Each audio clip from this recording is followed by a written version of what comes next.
It's my life. Hello guys! Magandang araw sa inyong lahat. Siyempre, all about Eve. Yan ang inyong host. Ngayon kasi napansin ko, karamihan sa mga nagla-livestream, hindi na naka-landscape yung kanilang live. So, naka-portrait na yan, yung nakatayo yung ating phone.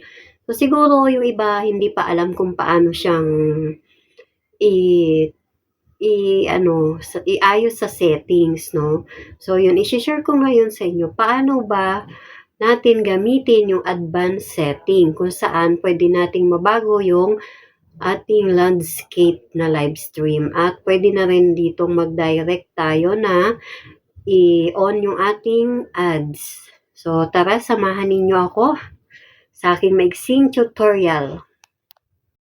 Ayan. Nandito na po ako sa aking YouTube channel. Pindutin lang po natin yung plus sign. Tapos go live. Ayan, meron na. Kung meron kayong naisip na title, palitan nyo yan. Ngayon, select natin yung audience. Tapos, dito sa schedule later. So, mag-i-schedule ako ng aking live para bukas. Ayan, 13. Okay. Then, yung oras ng aking live bukas, 8 a.m. 8:30 a.m. So, ayan, naka-schedule na siya para bukas. Ngayon, pupunta tayo dito sa advanced settings. Kasi dyan tayo mag-open ng ads. Yan, enable monetization. Click lang yan. Tapos, ito po yung orientation, vertical nakalagay. So, i-click natin. Ayan, ito yung choices niya. Best for mobile live streaming kasi para ma-convert sa short itong vertical. So, kung gusto naman ninyong landscape, ayan, horizontal.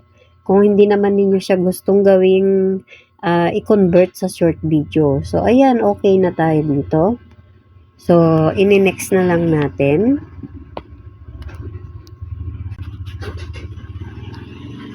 Tapos, syempre, kung gusto ninyong palitan yung inyong thumbnail, pwede naman. So, ako okay na yan. Idadan ko na lang siya. Tapos, ayan, i-check natin kung ano nang itsura. O, diba? Ayan.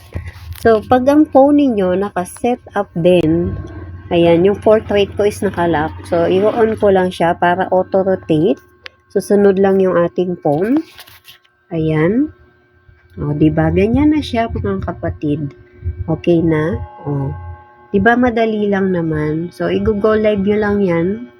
Naka-landscape na. Hindi na kayo naka-portrait pag nagla-live stream. Kasi yung iba, siyempre, naninibago yan ngayon eh. So, yun na lamang po. Sa mga hindi pa nakasubscribe sa aking channel, please click the subscribe button below. Hit the notification bell. Bell all po natin yan para mag-i-updated kayo sa mga bagong video na aking isi-share sa inyo. So, hanggang sa muli po, maraming salamat!